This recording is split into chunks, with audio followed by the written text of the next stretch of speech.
Pure water. Pure water ആണ്. ഇഷ്ടപ്പെട്ടോ? ഇഷ്ടപ്പെട്ടോ വർക്ക്? ഹായ്, നമസ്കാരം സുഹൃത്തുക്കളെ. നമ്മൾ ഇന്ന് ഇളന്തിക്കര ഉണ്ടാ. ഇളന്തിക്കര എന്ന് പറയുമ്പോൾ നമ്മുടെ ഇളന്തിക്കര എസ് വളവിന്റെ, അതായത് കണക്കടയിലേക്ക് പോകുന്ന റൂട്ട് നമ്മളിത് സൈറ്റിൽ എത്തിയിരിക്കുന്നു. ഇവിടെയാണ് നമ്മുടെ വർക്ക് ചെയ്യേണ്ട സ്ഥലം. വന്നേക്കുന്നത് നമ്മൾ എപ്പോഴും ചെയ്യുന്ന വെസൽ ഫിൽട്രേഷൻ 1354 ടാറ്റയുടെ വെസൽ ഇൻസ്റ്റാൾ ചെയ്യാൻ വേണ്ടിയാണ് വന്നിരിക്കുന്നത്. വെസൽ വെക്കേണ്ട സ്ഥലം നമുക്ക് ബാക്ക് സൈഡിലാണ്. അപ്പൊ ഞാൻ അങ്ങോട്ട് കാണിക്കാം നിങ്ങളെ കൊണ്ടുപോയിട്ട്. അതിന് മുന്നേ നമ്മുടെ വെല്ല് ഇവിടെ അടുത്താണ്. അപ്പൊ വെല്ലിന്റെ വിശേഷങ്ങൾ ഞാൻ പറയാം. അപ്പൊ നമ്മളിതിന് മുന്നേ നമ്മൾ വെള്ളം ടെസ്റ്റ് ചെയ്തിട്ടുണ്ടായിരുന്നു. വെള്ളം ടെസ്റ്റ് ചെയ്തപ്പോൾ അത് കുറച്ച് പ്രശ്നങ്ങൾ കാണിച്ചു. അയണിന്റെ സാന്നിധ്യം കുറച്ചധികമായിരുന്നു. കഴിഞ്ഞ വീഡിയോസ് നമ്മൾ കാണിച്ചിരുന്ന പോലെ pH-ന്റെ അഭാവം വെല്ലുണ്ട്. അപ്പോൾ ഇത് രണ്ടും ആണ് മെയിനായിട്ട് നമുക്ക് സെറ്റ് ചെയ്യേണ്ടത്. അപ്പോൾ വെല്ല് ഞാൻ കാണിച്ചു തരാം. വായ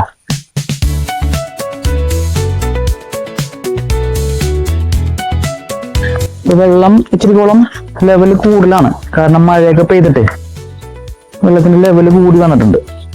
പിന്നെ തൊട്ടടുത്ത് പറയുമ്പോൾ പാടമാണ്. അപ്പൊ പാടത്തിന്റെ ആ ഒരു ചെളിയും കാര്യങ്ങളൊക്കെ നോർമലായിട്ട് ഇന്നത് കാണിക്കുന്നത് നിങ്ങൾ കാണാൻ പറ്റണമെന്ന് അറിയില്ല. ജസ്റ്റ് കാണിച്ചു. ഇപ്പൊ നിലവിൽ നമുക്ക് കാണുമ്പോൾ ക്ലിയർ ആയിട്ട് തന്നെ നടക്കുന്നത്. കാരണം അത്യാവശ്യം മഴയൊക്കെ പെയ്ത് വെള്ളത്തിന്റെ ലെവലൊക്കെ മേലോട്ട് കയറി. സൈഡിൽ നിങ്ങൾ നോക്കിയാൽ അറിയാൻ പറ്റും, ചെറിയ രീതിയിലൊരു അയം ഫോമിങ് കാണാം. അപ്പൊ തൊട്ടടുത്ത് തന്നെ പാടവും ഞാൻ പറഞ്ഞില്ല. അത് പാടം ഈ സൈഡിലാണ്. ഈ സൈഡിൽ മൊത്തം കാണുന്ന പാടമാണ്. അപ്പൊ അവിടെ നിന്നുള്ള ഉറവയും നോർമലായിട്ട് നമുക്ക് അങ്ങോട്ട് കയറി വരും. മഴവെള്ളത്താണെങ്കിൽ മഴക്കാലത്താണെങ്കിൽ മഴ വെള്ളം കെട്ടിക്കിടന്ന് അതിന്റെ ഉറവയും വരാനുള്ള സാധ്യത കൂടുതലാണ്. അപ്പോ നമുക്ക് ഈ ഒരു സംഭവം കൊടുത്താൽ അപ്പൊ നമുക്ക് ഇതിനെ നമുക്ക് ട്രീറ്റ് ചെയ്ത് എടുക്കേണ്ടത്. അപ്പൊ നേരെ നമുക്ക് ഞാൻ അത് വെക്കുന്ന സ്ഥലത്തേക്ക് ഞങ്ങളെ കൊണ്ടുപോകും. വായ നമ്മൾ വെക്കേണ്ട സ്ഥലം ഈ ഒരു ഭാഗത്തുണ്ട്. ഒരു ചാർത്ത് പോലെ വെക്കേണ്ട സ്ഥലമാണത്. അതായത് നമ്മൾ വിറകും കാര്യങ്ങളൊക്കെ സൂക്ഷിക്കാനായിട്ട് സൈഡിൽ കണ്ടിട്ട് ഒരു ഷെഡ് അടിച്ചിട്ടുണ്ട്. അപ്പൊ അതിന്റെ ഉള്ളിലാണ് നമ്മുടെ പൈപ്പ് ഇറങ്ങി വന്നത്. ഇവിടുത്തെ ഒരു ചെറിയൊരു ബുദ്ധിമുട്ട് പറയാനായിട്ട്, ബുദ്ധിമുട്ടല്ല, ചെറിയൊരു പ്രശ്നം. നേരത്തെ പഴയ പ്ലംബിംഗ് ലൈനാണ്. ഇവിടെ വെച്ചാൽ 1 ഇഞ്ചിന്റെ ലൈൻ ഇറങ്ങി വന്നത്. ഈ കാണുന്നതാണ് ലൈൻ. അപ്പൊ നിലവിൽ നമുക്ക് MPV 25 തന്നെ കൊടുക്കാനേ നിർത്തിയുള്ളൂ. അപ്പോൾ നമ്മൾ കസ്റ്റമർക്ക് സജസ്റ്റ് ചെയ്തിട്ടുണ്ട് ഈ പൈപ്പ് മാറ്റാനായിട്ട്. കാരണം ടാങ്ക് ഇരിക്കുന്നതിന്റെ മേലെയാണ്. 2 ടാങ്ക് ഉണ്ട്, 750 രണ്ടെണ്ണം. അപ്പൊ 2 ഇന്റർലൂപ്പിംഗ് ചെയ്ത് 1500 ലിറ്ററിന്റെ കപ്പാസിറ്റി ഉള്ള സ്റ്റോറേജ് ആണ് ഇവിടെ ഉള്ളത്. അപ്പൊ അവിടെ നിന്ന് വന്നിരിക്കുന്നത് തന്നെ 1 ഇഞ്ചാണ്. അപ്പൊ നിലവിൽ നമ്മളിപ്പോൾ ഗ്രാവിറ്റിയിലാണ് ചെയ്യുന്നത്. ചെയ്യുമ്പോൾ എന്താ പ്രശ്നം വെച്ചിട്ടുണ്ടെങ്കിൽ പ്രഷറിന്റെ കുറച്ച് ബുദ്ധിമുട്ട് കാണിക്കും. നിലവിൽ ഇപ്പൊ 2 ബാത്റൂം ഉള്ളെങ്കിലും അത് പിന്നീട് ഇപ്പൊ എന്തെങ്കിലും ആവശ്യം വന്നു കഴിയുമ്പോൾ, അല്ലെങ്കിൽ പിന്നീട് അതായാലും നമുക്ക് ഷവറൊക്കെ നമുക്ക് ഇപ്പൊ മേലോട്ട് ഇപ്പൊ എക്സ്പാൻഷൻ ഒക്കെ ഉണ്ടെങ്കിൽ മേലോട്ട് ഇപ്പൊ അവർക്ക് വേറെ വല്ല വർക്കുകളൊക്കെ ചെയ്ത് റൂമുകളൊക്കെ എടുക്കേണ്ട ആവശ്യകത ഉണ്ടെങ്കിൽ അപ്പൊ പിന്നെ പ്രഷറിന്റെ ഒക്കെ ബുദ്ധിമുട്ട് കാണിക്കും.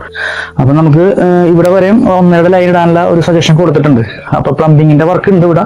അപ്പൊ ആ ടാങ്കിന്റെ അവിടെ തൊട്ട് ഇവിടം വരെ പ്ലംബർ വന്നത് ചെയ്യും. അപ്പൊ നമുക്ക് നിലവിൽ ഇപ്പൊ നമുക്ക് ഇവിടെ ഫൗണ്ടേഷൻ ഉണ്ടാക്കിയിട്ടുണ്ട്. ഈ ഫൗണ്ടേഷനിൽ നമ്മൾ സെറ്റ് ചെയ്തിട്ട് ഇത് നമ്മൾ ഗ്രാവിറ്റിയിൽ സെറ്റ് ചെയ്ത് കൊടുക്കുന്നു. അപ്പൊ ഞാൻ മേലെ ടാങ്കിന്റെ അവിടെ ഒന്ന് കാണിച്ചു തരാം. കയറി നമുക്ക് മേലോട്ട് വരുമ്പോൾ ഇതിന്റെ മേലെയാണ് ടാങ്ക് ഇരിക്കുന്നത്. മേലെ ഡ്രസ് വർക്ക് ചെയ്തേക്കാണ്. അപ്പോൾ നിങ്ങൾക്ക് കണ്ടാൽ മനസ്സിലാവും 1 ഇഞ്ചിന്റെ ലൈനാണ് ഈ വന്നിരുന്നത്. ടാങ്കിന്റെ അവിടെ തൊട്ടേ 1 ഇഞ്ചിന്റെ ലൈനാണ്.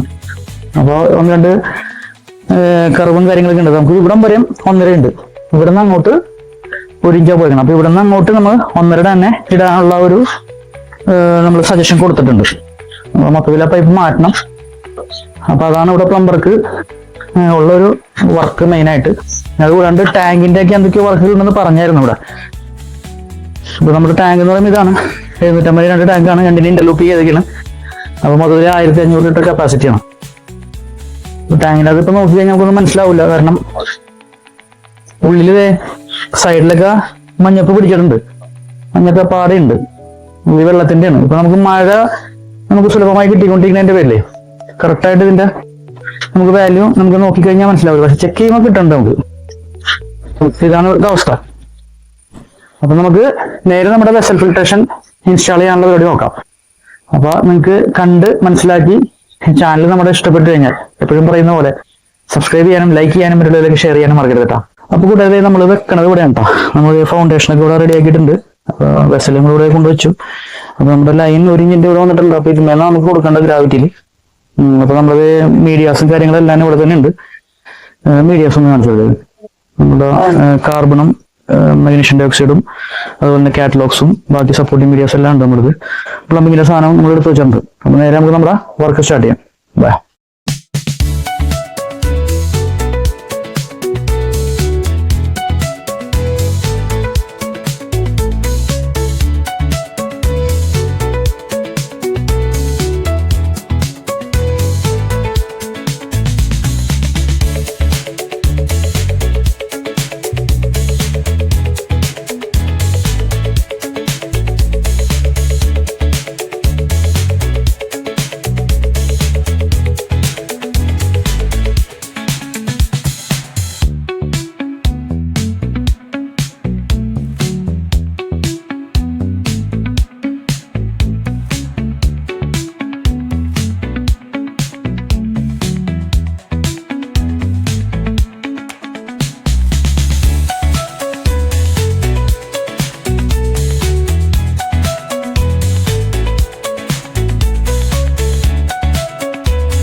കൂട്ടുകാരെ നമ്മുടെ വർക്ക് കഴിഞ്ഞു കേട്ടോ. നമ്മുടെ വെസലിന്റെ പൈപ്പിന്റെ വർക്ക് കഴിഞ്ഞു, ഇൻസ്റ്റാളേഷൻ കംപ്ലീറ്റ് ആയി, ഫില്ല് ചെയ്തു. പ്ലംബിങ്ങിന്റെ വർക്ക് നമ്മൾ ഏകദേശം കഴിച്ചിട്ടുണ്ട്, ഏകദേശം ഓൾമോസ്റ്റ് കഴിഞ്ഞു. ഇനിയിപ്പോ ബാക്കിയുള്ള നമ്മുടെ ഈ ഒരു പ്രഷർ ബാക്ക് വാഷിന്റെ ലൈനിന്റെ ഒരു ലൂപ്പിംഗ് ആണ്. നമ്മളിവിടെ വാൽവൊക്കെ ഇട്ട് സെറ്റ് ചെയ്ത് വെച്ചിട്ടുണ്ട്, കാരണം ഇവിടെ പ്ലംബിങ്ങിന്റെ വർക്ക് വേറെ ഉണ്ട്. മെയിൻ ലൈൻ ഇനിയിപ്പോ കംപ്ലീറ്റ് മാറ്റാൻ പോയാണ് അവര്, 1.5 ഇഞ്ചിന്റെ ആക്കാൻ പോയാണ്. കാരണം പ്രഷറിന്റെ കുറച്ച് ബുദ്ധിമുട്ട് നിലവിൽ പ്രശ്നമൊന്നുമില്ല, പിന്നീട് വരാൻ സാധ്യതയുള്ളതിന്റെ പേരിൽ അപ്പൊ കൈയോടെ തന്നെ കുറച്ച് വേറെ വർക്കുകൾ നടക്കുന്നുണ്ട്. അപ്പൊ അതിന്റെ കൂടെ തന്നെ അതിന്റെ ആ വർക്കും കൂടി അവർ ചെയ്യാനുള്ള പരിപാടിയാണ്. അപ്പൊ നിലവിൽ നമ്മളിവിടെ വാൽവ് ഇട്ട് വെച്ചേക്കാൻ നമുക്ക് കൊണ്ട് ലൂപ്പ് ചെയ്ത് വെച്ചാൽ മതി. ബാക്കി നമ്മുടെ എല്ലാ വർക്കും കഴിഞ്ഞിട്ടുണ്ട്. ഇനിയിപ്പോ ബാക്ക് വാഷ് മോഡിലേക്ക് ഇട്ടെങ്കിൽ ബാക്ക് വാഷ് ചെയ്ത് ഇതിനെ നോർമലൈസ് ചെയ്യണം. അപ്പൊ അടുത്തായിട്ട് നമുക്ക് നേരെ ബാക്ക് വാഷിലേക്ക് പോവാം. അപ്പൊ ബാക്ക് വാഷ് ഇട്ടിട്ടുണ്ട്. ഇനിയിപ്പോ വാൽവ് വഴി ഓപ്പൺ ആക്കിയാണ്. ബാക്ക് വാഷിന്റെ റിജക്ട് ലൈൻ കൊടുത്തേക്കുന്നത് ഈ ഒരു ലൈനിലേക്ക് കൊടുത്തേക്കുന്നത് നേരെ പുറത്തേക്ക് കണ്ട പോണത്. അവിടെ പുറത്ത് കാണാൻ പറ്റും നമുക്ക് വെള്ളം വന്നത്. അപ്പൊ അങ്ങനെ നമ്മുടെ ബാക്ക് വാഷ് സ്റ്റാർട്ട് ആയിട്ടോ. അപ്പൊ ബാക്ക് വാഷ് നടന്ന് ഇനിയിപ്പോ കംപ്ലീറ്റ് അതിന്റെ പൊടിപടലങ്ങളൊക്കെ പോയി ഒന്ന് ക്ലിയർ ആവണവർക്കും ബാക്ക് വാഷ് നടന്നുകൊണ്ടിരിക്കും. അപ്പൊ കൂട്ടുകാരെ നമ്മുടെ വർക്ക് കഴിഞ്ഞിട്ടോ. ബാക്ക് വാഷ് കഴിഞ്ഞ് നമ്മൾ നോർമലൈസ് ചെയ്തു, ഫിൽറ്റർ മോഡിലേക്ക് ഇട്ടു. ഇപ്പൊ നോർമലൈസ് ചെയ്ത സംഭവം ലൈൻ ചാർജ് ചെയ്തേക്കാണ്. ബൈപ്പാസ് വാൽവ് അടച്ചു, അതായത് അടച്ചു കൊടുത്തിരിക്കുന്ന ഈ വാൽവ് ബൈപ്പാസ് വാൽവ് നമ്മൾ അടച്ചിട്ട് നമ്മളിപ്പോ ചാർജ് ചെയ്തു. ഇൻലെറ്റ് ഔട്ട്ലെറ്റ് ഓപ്പൺ ആണ്. പ്രഷറൊക്കെ അത്യാവശ്യം നല്ല പ്രഷർ തന്നെ ഉണ്ട്. ഇനിയിപ്പോ അതിന്റെ ക്വാളിറ്റി നിങ്ങൾ എടുത്ത് കാണിച്ചു കേട്ടോ. സാമ്പിൾ ഒന്ന് എടുത്ത് നോക്കാം. നല്ല ക്രിസ്റ്റൽ ക്ലിയർ ആയിട്ട് തന്നെ വന്നിട്ടുണ്ട് സാമ്പിള്. നിങ്ങൾക്ക് കാണാൻ പറ്റേണ്ടത് തന്നെ വിശ്വസിക്കുന്നു. അപ്പോ ഇത്രയും ക്ലിയർ ആയിട്ടുണ്ട്. അപ്പൊ ഇതിന്റെ അഭിപ്രായങ്ങളൊക്കെ നമുക്ക് നമ്മുടെ കസ്റ്റമറോട് തന്നെ ചോദിച്ചു നോക്കാം. അപ്പൊ കൂട്ടുകാരെ, നമുക്ക് നമ്മുടെ വർക്ക് കംപ്ലീറ്റ് ആയി എന്നുള്ള കാര്യം നിങ്ങളോട് ഞാൻ പറഞ്ഞല്ലോ. അപ്പൊ ഇതിന്റെ കാര്യങ്ങൾ നമുക്ക് നമ്മുടെ കസ്റ്റമറോട് എത്തിയിട്ടുണ്ട്. നമ്മുടെ ഗോപാലകൃഷ്ണൻ ചേട്ടനുണ്ട്. അപ്പൊ അദ്ദേഹം നമുക്ക് ചോദിക്കാം. അതിന് മുന്നേ ആളെ ഒന്ന് നമുക്ക് ബാക്ക് വാഷ് പ്രൊസീജിയർ ഒക്കെ ഒന്നൊന്ന് പറഞ്ഞ് മനസ്സിലാക്കി കൊടുക്കാം. അപ്പോ ഇത് കഴിഞ്ഞ് നമ്മൾ പോയാലും ബാക്ക് വാഷ് കറക്റ്റ് ആയിട്ട് ചെയ്യണ്ടേ? അപ്പൊ അതൊന്ന് കാര്യങ്ങളൊന്ന് പറഞ്ഞ് മനസ്സിലാക്കി കൊടുക്കാം. അപ്പൊ ചേട്ടാ നമസ്കാരമുണ്ട്. നമസ്കാരം. അപ്പൊ നമ്മുടെ വർക്ക് കഴിഞ്ഞു. അപ്പൊ നമ്മുടെ ലൈനിന്റെ ഇത് വന്നിരിക്കുന്ന ആ കാര്യങ്ങളൊക്കെ ഒന്ന് ഞാൻ പറഞ്ഞുതരാം എങ്ങനെയാണുള്ളത്. അത് ഒന്നുമില്ല, നമ്മൾ ഗ്രാവിറ്റി പ്രഷറിലാണ് നമ്മളിപ്പോ ഈ സംഭവം ചെയ്തേക്കുന്നത്. അതായത് ടാങ്കിൽ നിന്ന് ഇറങ്ങി വരുന്ന ലൈൻ നേരിട്ട് വന്ന് ഇതിനകത്ത് കയറി ഇവിടെ ഫിൽട്രേഷൻ ആയിട്ട് പിന്നെ നമുക്ക് നല്ല വെള്ളം കിട്ടും. അങ്ങനെ ഒരു സിസ്റ്റം നമ്മൾ ചെയ്തേക്കുന്നത്. അപ്പോ നിലവിലിപ്പോ നമ്മളെല്ലാം കഴിഞ്ഞിട്ടുണ്ട്. ഇനിയിപ്പോ നേരത്തെ ഞാൻ സൂചിപ്പിച്ച മാതിരി നമ്മളുടെ പൈപ്പ് ഒരെണ്ണം 1.5 പൈപ്പ് ഒന്നും ഇവിടെ ലൂപ്പ് ആവാനുണ്ട്. അത് ഞാൻ പ്ലംബറെ കാണിച്ചു കൊടുത്തിട്ടുണ്ട്. പ്ലംബിങ്ങിന്റെ വർക്ക് ചെയ്യുമ്പോൾ അത് ചെയ്തോളൂ. ഇപ്പൊ നിലവിലത്തെ ഇതിന്റെ ഓപ്പറേഷൻ എന്നുള്ള കാര്യം ഞാൻ പറഞ്ഞുതരാം. ഈ വരുന്ന ലൈൻ ഇറങ്ങി വരുന്ന ലൈനാണ് ടാങ്കിൽ നിന്ന്. ഇത് നേരിട്ട് നമ്മൾ ഇങ്ങനെ ഇതിന്റെ ഈ വെസലിലേക്ക് കയറ്റിക്കണം. വെസലിന്റെ ഇൻലെറ്റ് ആണത്. അപ്പൊ നമ്മളിവിടെ ഒരു വാൽവ് കൊടുത്തിട്ടുണ്ട്. നമുക്ക് ഇതിന്റെ മെയിൻ ഇൻലെറ്റ് വാൽവ് ഇതിനാണ് പറയാൻ പറ്റുള്ളൂ. അപ്പൊ ഇത് നമ്മൾ നേരിട്ട് ഇതിലേക്ക് വന്ന് ഇതിനകത്ത് കയറുന്നു. അപ്പൊ ഇതിനകത്താണ് പ്രവർത്തനം നടക്കുന്നത്. ഈ വെസലിന്റെ അകത്ത് നമ്മൾ മീഡിയ ഒക്കെ നിറച്ചിട്ടുണ്ട്. അപ്പൊ ഇതിനകത്ത് നമ്മുടെ ഫിൽട്രേഷൻ നടക്കുകയാണ്. ഫിൽട്രേഷൻ കഴിഞ്ഞിട്ട് നമുക്ക് നല്ല വെള്ളം ഈ ഒരു പൈപ്പ് വഴിയാണ് കിട്ടുന്നത് പുറത്തേക്ക്. അത് നേരിട്ട് ഇങ്ങനെ വന്നിട്ട് വീണ്ടും നമ്മുടെ ലൈനിൽ വന്ന് കണക്ട് ആവുകയാണ്. സപ്ലൈ ഡെലിവറി ലൈനിൽ വന്ന് കണക്ട് ആവുകയാണ്. അപ്പൊ നമ്മൾ ഇവിടെ ഒരു വാൽവ് കൊടുത്തിട്ടുണ്ട്. ഇത് ഇതിന്റെ ഔട്ട്ലെറ്റ് വാൽവ്.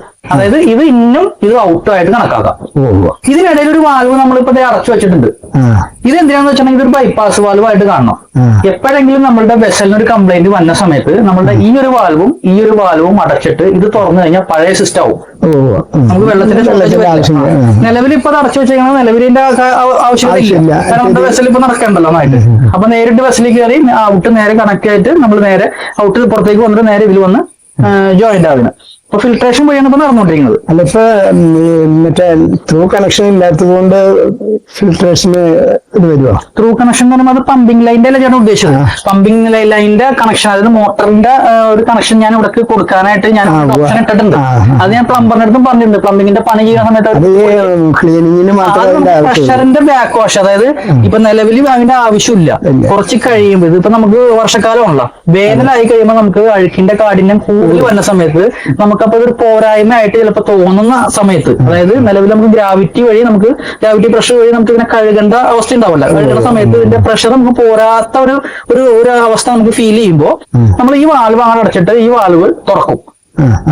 കാരണം മറ്റേ ലൈനിൽ 3 ലൂപ്പ് ആവുമല്ലോ, പ്ലംബറിന്റെ അടുത്ത് പറഞ്ഞിട്ടുണ്ട്. ഇത് 3 ലൂപ്പ് ആവും. അപ്പൊ നമ്മൾ ഇത് തുറന്നിട്ട് മോട്ടർ അടിച്ചു കഴിഞ്ഞാൽ മോട്ടറിന്റെ പ്രഷർ ആ ഒരു ഓപ്ഷൻ നമ്മൾ ഇട്ടിട്ടുണ്ട്. അതിന് വേണ്ടിയിട്ടാണ് ഞാൻ ഇത് വേസ്റ്റ്, അതായത് നമ്മൾ കഴുകുന്ന, അതായത് വെസലിൽ നമ്മൾ ഫിൽറ്റർ ബാക്ക് വാഷ് നമ്മൾ കഴുകുന്ന ഒരു പ്രൊസീജിയർ ബാക്ക് വാഷ് എന്ന് പറയുന്നത്. കഴുകിയിട്ട് നമ്മളുടെ വേസ്റ്റിലേക്കാണ് പോകുന്നത്. കണ്ടിന്യൂ ആയിട്ട് ഇപ്പൊ ഇത് പ്രവർത്തനം തുടങ്ങുമ്പോൾ ഇല്ല പോവില്ല. നമ്മൾ വാഷ് ചെയ്യുമ്പോൾ മാത്രമേ. ഇതിന് 3 മോഡുകളുണ്ട്. MPV എന്ന് പറയുന്നത് മൾട്ടി പോർട്ട് വാൽവ് എന്ന് പറയും. അതായത് 3 ഓപ്ഷനാണ് ഇതുമുള്ളത്. ഇതുമ്മ വെസലിന്റെ തന്നെ ഒരു ഫിൽട്രേഷൻ മോഡ് എന്ന് പറഞ്ഞ സംഭവമുണ്ട്. Filtration mode, rinse mode, back wash mode. നമ്മളിപ്പോ ബാക്ക് വാഷ് ചെയ്യുമ്പോൾ ഞാൻ കാണിച്ചു തരാം എങ്ങനെയാണത്. ഈ ഹാൻഡിലിൽ ഇങ്ങനെ പ്രസ് ചെയ്തിട്ട് ഇങ്ങനെ തിരിച്ച് നമ്മൾ ഈ ബാക്ക് വാഷ് മോഡിൽ ഇടുമ്പോൾ മാത്രമേ അഴുക്ക് കഴുകുന്ന ആ ഒരു സംഭവം സ്റ്റാർട്ട് ആവുള്ളൂ. അപ്പൊ ഈ പൈപ്പിൽ കൂടി, ആ പച്ച കളറിലെ പൈപ്പിൽ കൂടി അഴുക്ക് വെള്ളം പോകുന്നുണ്ട് പുറത്തേക്ക്. അവിടെ പുറത്ത് കാണാൻ പറ്റും. പുറത്ത് അവിടെ നോക്കിക്കഴിഞ്ഞാൽ അറിയാൻ പറ്റും. ഞാൻ കാണിച്ചു തരാം. പുറത്തേക്ക് കാണിച്ചു തരാം. നടന്നോണ്ട് മുന്നോട്ട് മോഡിലേക്കാണല്ലോ ഇട്ടേക്കണേ. സൂക്ഷിച്ചു. ബാക്ക് വാഷിന്റെ മോഡിലാണ് ഇട്ടേക്കണം. തട്ടി വീണ്ട കേട്ടോ. അവിടെ കല്ലൊക്കെ ഉണ്ട്, നോക്കിക്കോളൂ. അപ്പൊ ബാക്ക് വാഷ് മോഡിലാണ് ഇതിങ്ങനെ വലിച്ചിട്ട് വലിക്കണല്ല, ഇവിടെ പ്രസ് ചെയ്യണം. അങ്ങോട്ട് പ്രസ് ചെയ്യാം. ബാക്ക് വാഷ് ഇപ്പൊ നമുക്ക് കഴിഞ്ഞെന്ന് വിചാരിക്കാം. അതായത് ബാക്ക് വാഷ് കഴിയുന്ന എങ്ങനെ നമുക്ക് മനസ്സിലാവണം? നമ്മുടെ തെളിഞ്ഞ വെള്ളം വരും. അതിപ്പോ ഉദാഹരണ സമയം നമുക്ക് പറയുകയാണെങ്കിൽ 10 മിനിറ്റ് എന്ന് വേണമെങ്കിൽ പറയാം. 10 മിനിറ്റ് നമ്മൾ ഈ ബാക്ക് വാഷ് എന്ന് പറഞ്ഞ സംഭവമാണ് ചെയ്യുന്നുണ്ടെങ്കിൽ ആ 10 മിനിറ്റ് നേർപ്പകുതി 5 മിനിറ്റ് ഈ അടുത്ത ഓപ്ഷനിലേക്ക് ഇടണം. റിൻസ് എന്ന് പറയും. അത് ഞാൻ കാണിച്ചു തരാം. ഇപ്പൊ നമ്മുടെ 10 മിനിറ്റ് കൊണ്ട് നമ്മുടെ അഴുക്ക് പോയി തന്നെ കണക്കാക്കാം. അപ്പൊ നമുക്ക് ഇതിനെ പ്രസ് ചെയ്യാം. ഈ വാൽവിനെ അങ്ങോട്ട് പ്രസ് ചെയ്തിട്ട് ഇങ്ങനെ തിരിക്കാം. തിരിച്ചിട്ട് ഇവിടെ എഴുതിയിട്ടുണ്ട് റിൻസ് എന്ന് പറഞ്ഞൊരു സംഭവം. ആ ഒരു വശത്ത് കൊണ്ട് ഇടാം. അത് പയ്യത് ഇങ്ങനെ നോക്കിയാൽ കറക്റ്റായിട്ട് വീണിട്ടുണ്ടോ കാച്ചിൽ. അപ്പൊ റിൻസ് എന്ന് പറഞ്ഞ സംഭവത്തിലേക്ക് ഇടും. അപ്പോഴും പോകും വെള്ളം അവിടെ. അതായത് ബാക്ക് വാഷ് എന്ന് പറഞ്ഞ സംഭവം നമ്മൾ ആദ്യം ചെയ്തല്ലോ, അത് ഇളക്കി മറിച്ചിട്ട് അഴുക്കിനെ കളയുന്ന പ്രൊസീജിയറാ. ഈ റിൻസ് എന്ന് പറഞ്ഞ സംഭവം ഇരുത്തുന്ന പരിപാടിയാണ്. അതായത് ഇളകി മറിഞ്ഞിരിക്കുന്ന ആ ഒരു ബെഡിനെ സീറ്റിംഗ് ആക്കുന്ന ഒരു പരിപാടിയാണ് റിൻസ്. അപ്പൊ 10 മിനിറ്റ് നമ്മൾ ബാക്ക് വാഷ് ചെയ്യണമെങ്കിൽ 5 മിനിറ്റ് റിൻസ് ചെയ്യണം. അതാണ് അതിന്റെ പ്രൊസീജിയർ. അത് 10 മിനിറ്റ് കഴിഞ്ഞിട്ട് 5 മിനിറ്റ് അത് ചെയ്യണം. ഓക്കെ. അപ്പൊ 5 മിനിറ്റ് നമ്മൾ കഴിഞ്ഞ് തന്നെ കണക്കാക്കാം. 5 മിനിറ്റ് കഴിഞ്ഞ് കഴിയുമ്പോൾ വീണ്ടും ഇതിനെ പ്രസ് ചെയ്യാം. പ്രസ് ചെയ്തിട്ട് വീണ്ടും ഇവിടെ ഫിൽറ്റർ എന്ന് പറഞ്ഞ സംഭവമുണ്ട്. ഫിൽറ്റർ, ആ ഫിൽറ്റർ മുകളിലേക്ക് കൊണ്ടുപോയി ഇടാം. അപ്പൊ സിസ്റ്റം നോർമലായി. വേണ്ട ഫിൽറ്റർ തന്നെയല്ലേ? അതിനല്ല, നമ്മൾ ആദ്യം ഇട്ടത് ബാക്ക് വാഷിലാണ്. അടിയിലാണ് ബാക്ക് വാഷ്. അത് ഇങ്ങോട്ട് തിരിച്ചുകൊണ്ടുവരണം. ഇങ്ങോട്ട് തിരിച്ചിങ്ങനെ നമ്മൾ ചെയ്ത് കൊണ്ടുവരണം. Back wash, rinse, filter. ഇതൊരു മെസ്സേജ് മാത്രമേ തിരിക്കാൻ പാടുള്ളൂ. അങ്ങനെ തിരിക്കാണെങ്കിലും നല്ലത്. പിന്നെ തിരിച്ചെന്ന് വിചാരിച്ച് ബൈ മിസ്റ്റേക്കിൽ തിരിച്ചെന്ന് വിചാരിച്ചൊന്നും സംഭവിക്കാൻ പോകുന്നില്ല. അതിന്റെ സംവിധാനങ്ങൾ പ്രസ് ചെയ്യണം. ചേട്ടൻ ചെയ്ത് നോക്കിയോളൂ. ചെയ്തിട്ട് തിരിക്കി. ആയിട്ടില്ല. ഇവിടേക്ക് കൊണ്ടു നിർത്താം. തിരിഞ്ഞു പറഞ്ഞു. കറക്റ്റായിട്ട് ആ കാച്ചയിൽ വീണിട്ടില്ല. കണ്ടോ? ഇപ്പൊ ബാക്ക് വാഷിൽ വീണു. ഈ റേഞ്ചില് പ്രസ് ചെയ്ത് വീണ്ടും ചേട്ടൻ തിരിച്ചുകൊണ്ടിരുള്ളൂ. റിൻസിലെ കട്ടയിൽ കൊണ്ടുവരും. ഇവിടെ തിരിച്ച് എന്നിട്ട് പയ്യെ ഇങ്ങനെ ആട്ടി നോക്കാം വീണ്ടുണ്ടോന്ന്. മതി അത്ര മതി. വീണ്ടുണ്ടത്. ഇനി അത് പ്രസ് ചെയ്തിട്ട് വീണ്ടും ഫിൽറ്ററിലേക്ക് ഇട്ടോളൂ. തിരിച്ചിട്ടോ ഫിൽറ്ററിലേക്ക് ഇട്ടോളൂ. ഇത്രയുള്ള പരിപാടി. അപ്പൊ ആ ഒരു പരിപാടി കഴിഞ്ഞ് ഇപ്പൊ നമുക്ക് നല്ല വെള്ളം കിട്ടും. പ്രൊഡക്റ്റ് ആണ്. നമുക്ക് ഇതിന്റെ വെള്ളത്തിന്റെ ക്വാളിറ്റി ഒന്ന് നോക്കാം. കണ്ടോ? ക്വാളിറ്റി ഒന്ന് നോക്കിയാൽ പുറത്തേക്ക് നോക്കിയിട്ട് എങ്ങനെ ഉണ്ടെന്ന് പുറത്തേക്ക് ഇറങ്ങി നോക്കിക്കോളൂ. അത് നമ്മളുടെ ആക്ടിവേറ്റഡ് കാർബൺ ഇട്ടിരുന്നത്. അതാണ് ആ ബബിൾസ്മാര് വരുന്നത്. പ്യൂർ വാട്ടർ ആണ്. ഇഷ്ടപ്പെട്ടോ വർക്ക്? അപ്പൊ കൂട്ടുകാരെ നമ്മളുടെ വർക്ക് കഴിഞ്ഞ് നമ്മളിവിടെ നീങ്ങണ്ട. അപ്പൊ നിങ്ങൾക്കും ഈ പറഞ്ഞ പോലെ തന്നെ ഇതുപോലെ വർക്കുകൾ ചെയ്യാൻ താല്പര്യം ഉണ്ടെങ്കിൽ നമ്മുടെ സ്ക്രീനിൽ കാണുന്ന നമ്പറിൽ നമ്മളുമായി ബന്ധപ്പെടുക. അതുപോലെ നമ്മുടെ വർക്ക് വീഡിയോയിലൂടെ ഇഷ്ടപ്പെട്ട് കഴിഞ്ഞാൽ നമ്മുടെ ചാനൽ ഒന്ന് സബ്സ്ക്രൈബ് ചെയ്യുക. അതുപോലെ മറ്റുള്ളവരിലേക്ക് ഷെയർ ചെയ്ത് നമ്മളൊന്ന് സപ്പോർട്ട് ചെയ്യണം കേട്ടോ. പുതിയൊരു വീഡിയോയുമായി വരുന്നവരെ ബൈ.